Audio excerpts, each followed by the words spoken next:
Todos conseguem ver aqui os slides? Sim. Sim. Aham. Consegue sim. Sim.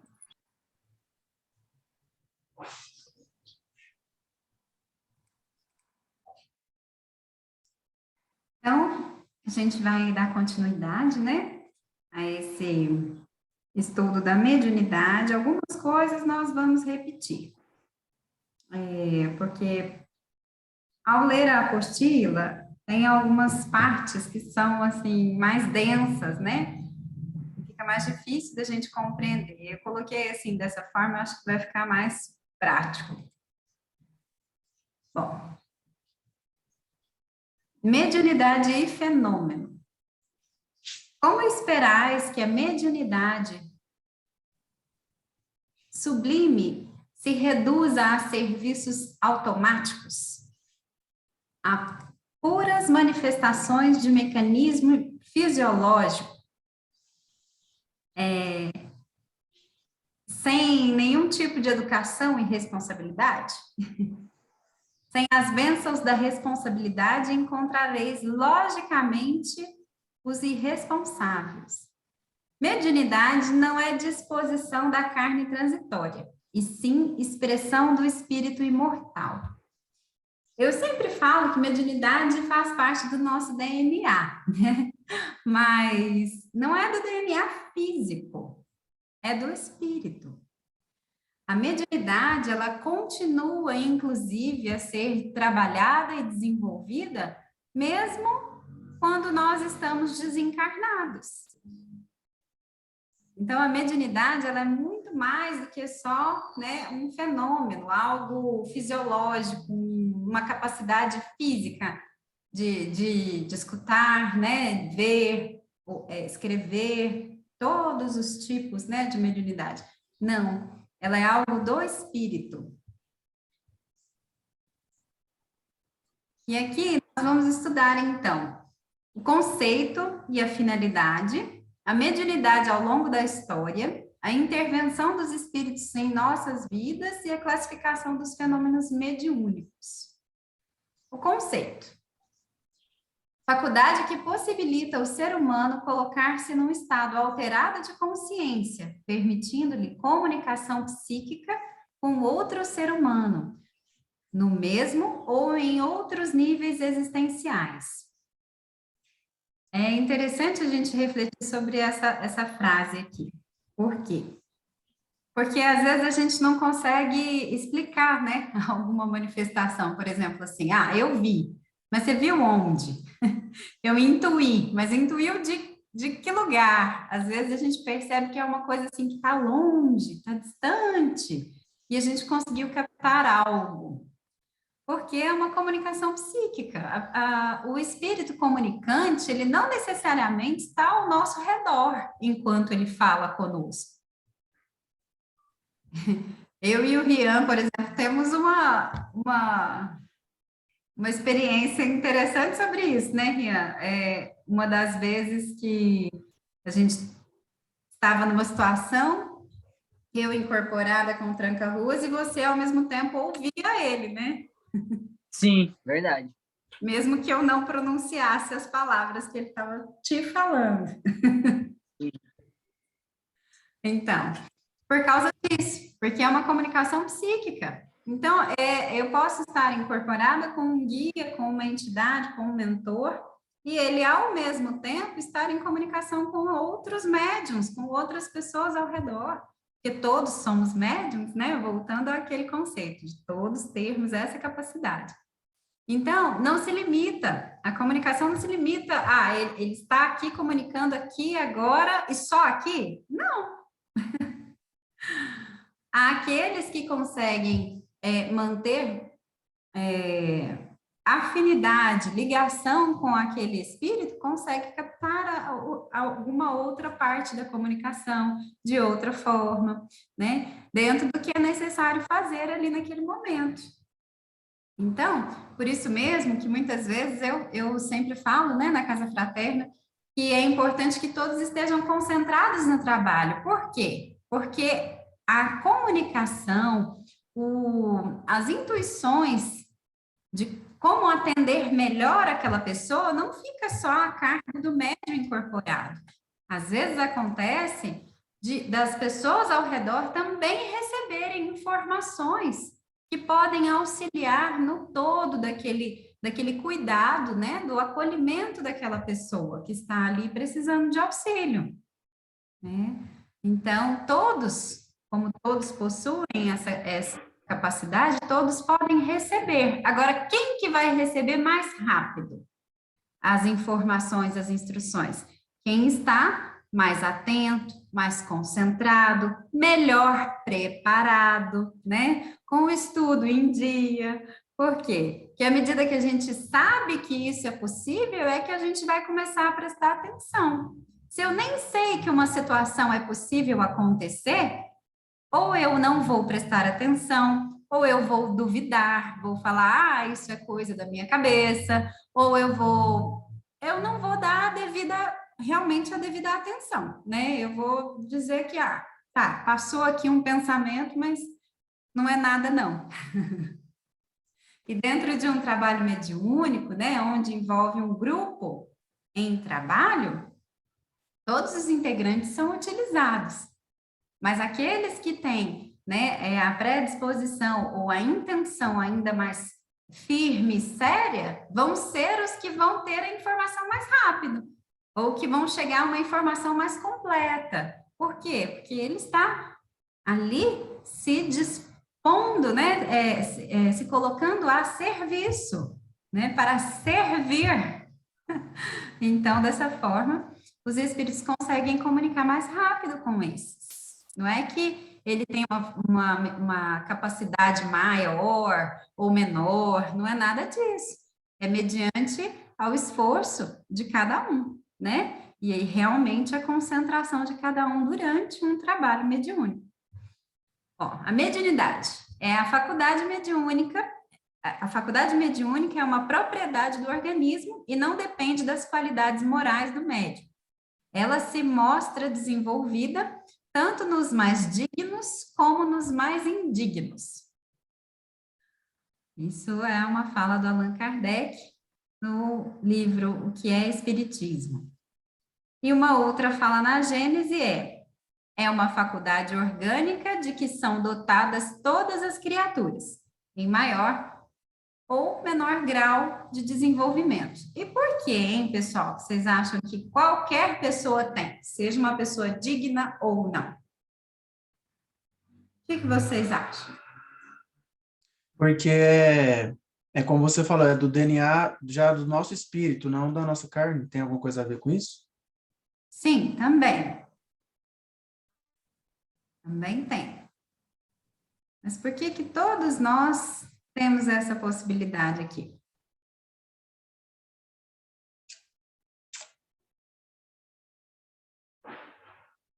Boa pergunta. Porque é uma ferramenta principalmente para nos auxiliar no nosso progresso, né?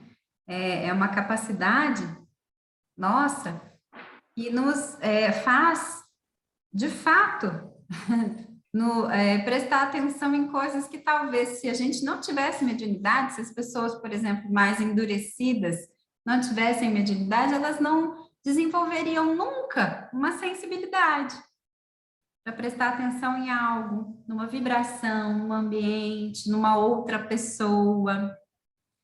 Porque à medida que a gente tem uma sensibilidade, a gente vai desenvolvendo ela, vai treinando, a gente começa a ter uma possibilidade maior, por exemplo, de ter compaixão.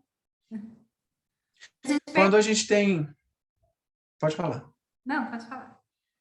Quando a gente tem, por exemplo, uma intuição, pode ser chamado de alguma mediunidade, de algum... A intuição né? Sim, intuição é a primeira que nós manifestamos ao longo aí dos milênios de existência. Foi a primeira. Uhum.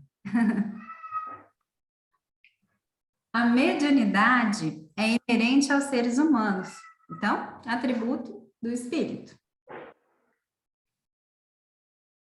Vou contar aqui, então, resumidamente, o que a gente leu, né, no último estudo, a mediunidade ao longo da história. A mediunidade sempre esteve presente na história da humanidade. De acordo com a época, foi tratada de diferentes formas. O homem primitivo tinha práticas ritualísticas, que nós falamos, né, dos sacrifícios humanos, inclusive, para os deuses. Na Índia, os Vedas, né, a crença na existência dos espíritos, eles já acreditavam nos espíritos. Na China também, né, nós sabemos que a civilização chinesa tem aí cerca de 5.000 anos de história. Eles já evocavam, né, faziam a evocação dos espíritos dos ancestrais. Então, eles já também acreditavam que a alma continuava, que não era o fim. E é interessante aqui, falando da China, que quem já assistiu aquele filme infantil Mulan? A Mulan, quando ela vai nas primeiras cenas, assim, o pai dela está rezando num templo pessoal, assim, como se fosse uma mini igrejinha que eles fazem, assim, com a imagem de todos os ancestrais, né? Dos avós, tataravós, bisavós. E aí é interessante que ele está ali rezando e pedindo para os ancestrais protegerem ela, porque ela estava indo à casamenteira, né? Lá no filminho, lá na história. Mas depois, por fim, ela vai para a guerra, né? E os ancestrais, naquele mesmo tempo, começam a aparecer ali numa reunião e brigar uns com os outros, né? Porque ela foi muito ousada, né? E teria que se manter com uma imagem masculina, porque senão ela seria morta imediatamente. Então, eles ficam ali, brigando entre si para decidir. Então, assim, ali mostra, né, que eles, inclusive, mantêm as características. Para os chineses, os ancestrais mantêm as características, ou de teimosia, ou de alegria, de festividade, porque cada ancestral que vai aparecendo ali tem uma forma diferente de ver a situação da Mulan, né? Então, na China, eles já acreditam há 5.000 anos e fazem essas evocações dos espíritos. No Egito, os magos, né, dos faraós, todos os faraós tinham seus próprios magos, ou aqueles médiums que tinham as intuições através dos sonhos. Eram decididas guerras, dependendo dos sonhos que esses magos tinham, né? Invasões, não invasões, desistir, enfim. Eles sabiam sobre a colheita, eles sabiam sobre como fazer, expandir, né, o terreno, enfim. Tudo isso vinha através de sonhos para esses magos, e que nada mais eram do que médiums. Na Grécia Antiga, tinha as pitonisas, que evocavam os deuses, porque na Grécia, né, nós sabemos que eles acreditavam em vários deuses. Então, as pitonisas eram moças que geralmente tinham uma série de protocolos a seguir, né, geralmente eram, por exemplo, virgens e tudo mais, tinha uma série de questões, assim, elas tinham que ficar isoladas da sociedade, tinha todo um contexto, elas eram tratadas completamente diferente, porque nada podia interferir na mensagem dos deuses, né? Elas tinham que ser puras. Na Roma, tinha as sibilas, que interrogavam os espíritos. E é interessante isso aqui, porque vocês estão vendo que eram utilizadas mulheres, né? Grupos de mulheres. Porque a intuição feminina sempre foi algo muito notório em qualquer época da civilização, né? Então, as mulheres eram utilizadas constantemente para esses cargos, né, de médiums que tinham a possibilidade de adivinhar o futuro, de ler, né, as situações que iam acontecer e avisar principalmente os soberanos, né, os reis da época, quem fosse o líder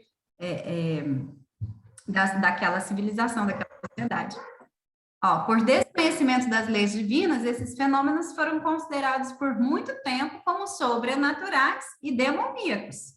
E aí, na nossa Idade Média, onde a gente teve um retrocesso gigantesco, né, na sociedade, acreditava-se que a mediunidade era sintoma de loucura ou bruxaria. Que a pessoa, imagina, eles, né, principalmente extremamente católicos, vendo uma pessoa incorporando um espírito que daí muda a voz, muda a forma de falar, muda, né, tem as características próprias daquele espírito que está comunicando, então era uma loucura ou era uma bruxaria muito forte, né? Então eram queimadas essas mulheres muitas vezes. Alguns homens também passaram por esse processo, mas em maioria a gente vê na história mulheres sofrendo essas situações, ou de terem que ser aquelas, né, os oráculos, ou de ir para a fogueira, né? Os místicos de várias correntes ou santos eram médiums, né? A gente tem aqui alguns exemplos. Gente, eu não sei o nome de todos que estão aqui, mas enfim. Joana d'Arc, Jesus, o Beethoven, quase todos os profetas, missionários, mensageiros de amor, de justiça e de verdade, foram médiums no sentido em que se comunicavam com o invisível. Essa é uma frase de Leon Denis. Jesus disse, eu sou o caminho, a verdade e a vida. Né? Quando ele disse isso, não era ele, Jesus, era Deus, né? Porque Jesus foi o grande médium que a humanidade teve a possibilidade de ter contato, né? Bom, a partir de Kardec, no século XIX, a relação do ser humano com a mediunidade mudou. Então, gente, demorou demais, né, para vir um esclarecimento, mas graças a Deus ele veio. O fenômeno das mesas girantes chamaram a atenção de vários intelectuais, entre eles Hippolyte Revailles, que passou a estudar os fenômenos com critérios científicos. Inicia-se assim uma nova fase, dando uma melhor compreensão da mediunidade. Uma melhor compreensão da mediunidade, mas talvez ainda não completa.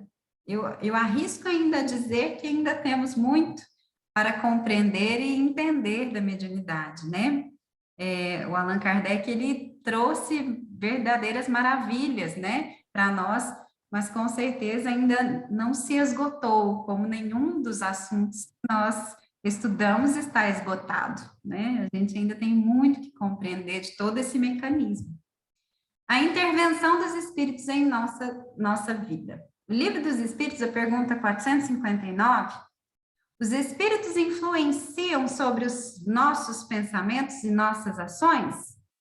Nesse sentido, a sua influência é maior do que supontes, porque muito frequentemente são eles que vos dirigem.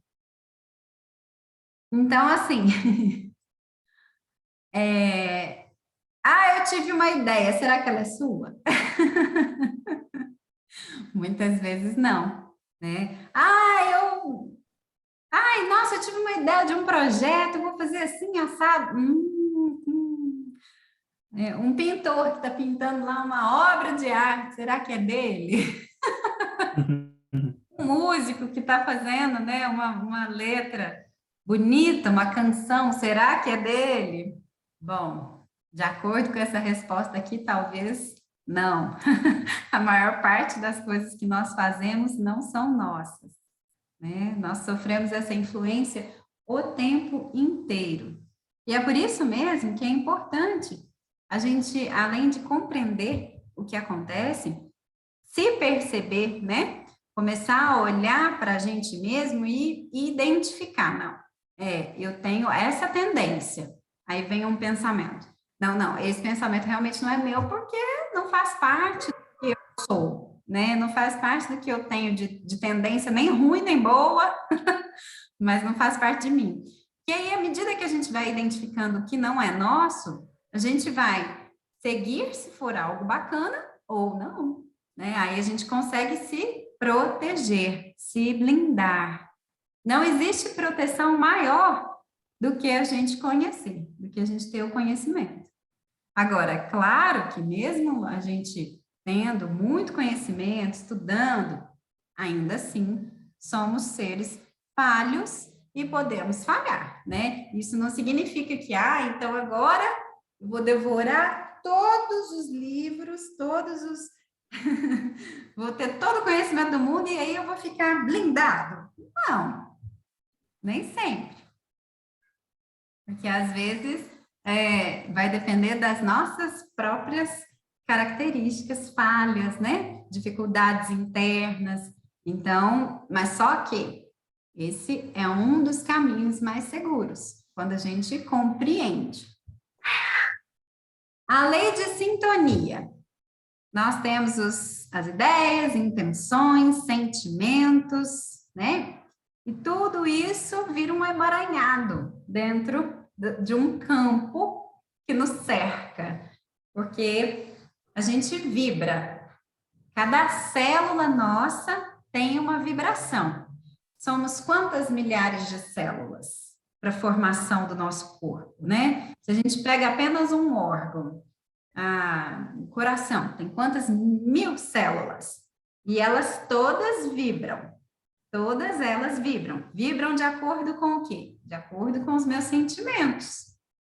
De acordo com os meus pensamentos. Porque primeiro nós sentimos. Depois a gente pensa, né? E depois a gente age. Então, as vibrações atraem vibrações semelhantes. Aproximam e vinculam os pensamentos. A eletricidade, o magnetismo, o movimento e a atração palpitam em tudo.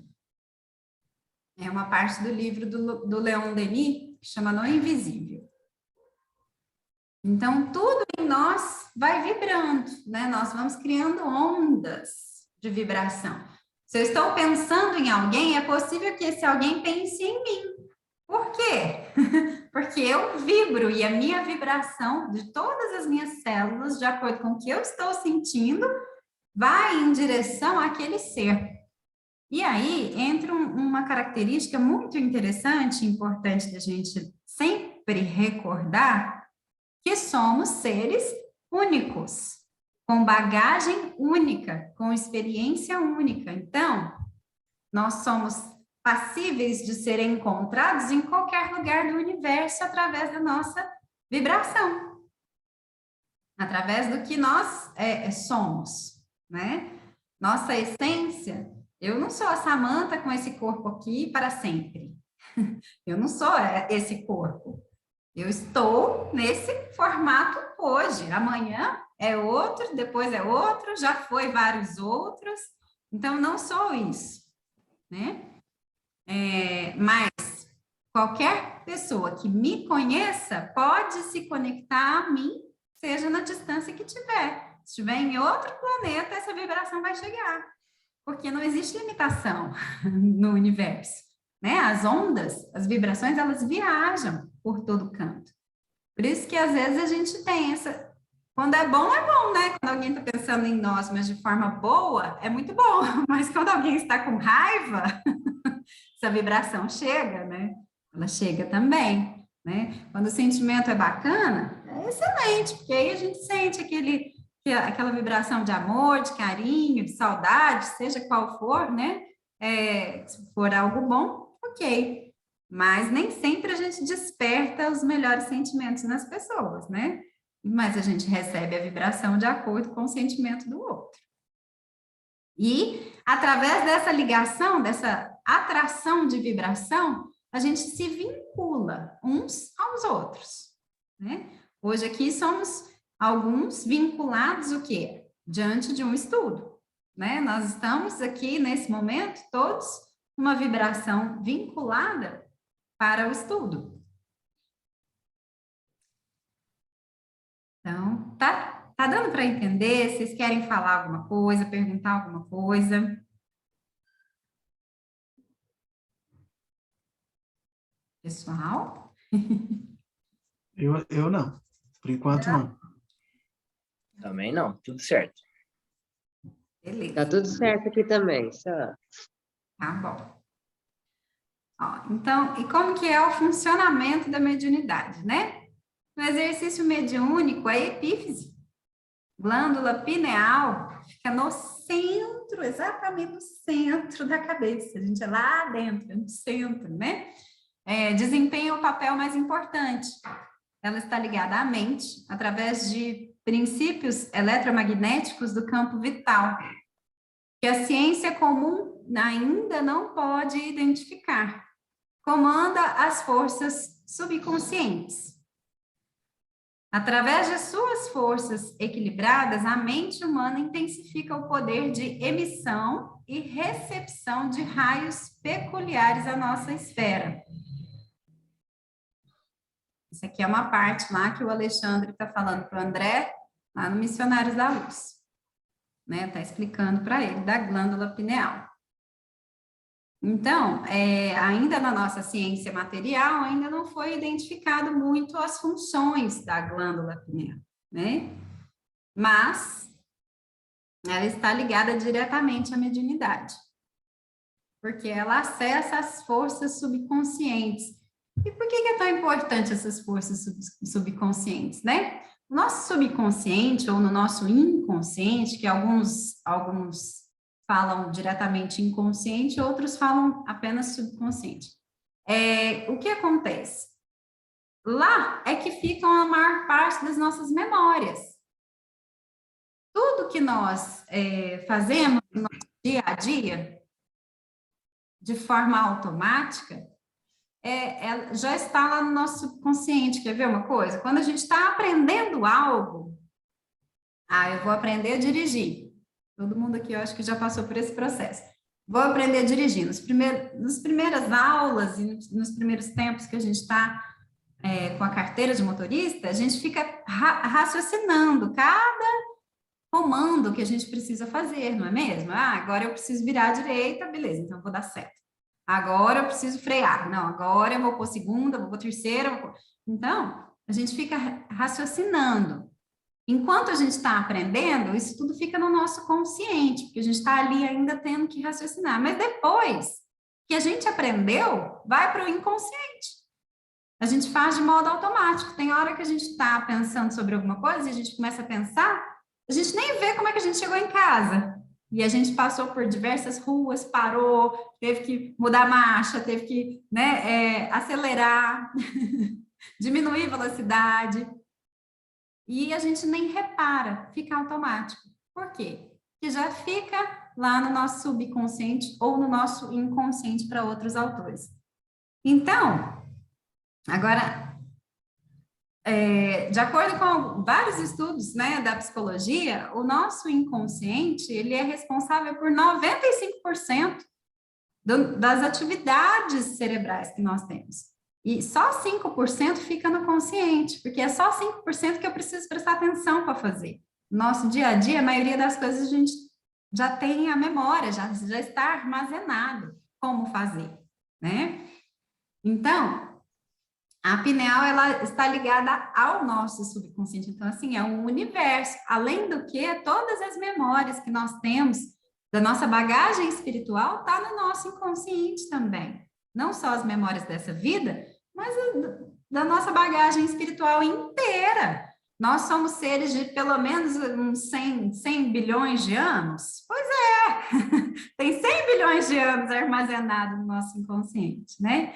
Então, é muita coisa para acessar, muita coisa para que ela trabalhe, né? Para a gente ver o tamanho da dimensão disso, para a gente ter uma noção da dimensão desse acesso que a pineal tem. E, bom... Ô, Sam, deixa eu te perguntar, por que que a ciência tem tanta dificuldade de explicar a pineal? É porque ela não acredita, né, em espírito, em energias vindo e indo, ela não tem ela ainda não consegue comprovar a vida espiritual, né? Entendi. E muito menos as vidas pretérias, aí menos ainda. Uhum. né? Faz sentido, sim. Certo? Certo. Bom, as influências. Exercemos e sofremos. Influências positivas, de espíritos protetores, familiares ou simpáticos. E negativas, de espíritos sofredores, obsessores e vingativos. É igual nos desenhos animados mesmo, né? O anjinho e o capetinha. Bom, nem todo espírito, quando a gente fala assim, espírito sofredor, nem sempre nos é um obsessor, né? A gente tem que fazer essa diferença, por isso que está aqui, assim, bem, né, especificado mesmo e de forma diferente. Porque às vezes um sofredor, ele está ligado a nós, nos causando alguma dor, momentaneamente algum desconforto, mas porque ele é um sofredor, né? E por algum modo se sentiu atraído, né? Teve aí uma afinidade conosco naquele momento de vida, mas não necessariamente é alguém que nos persegue por algum dissabor, por algum desencontro, né?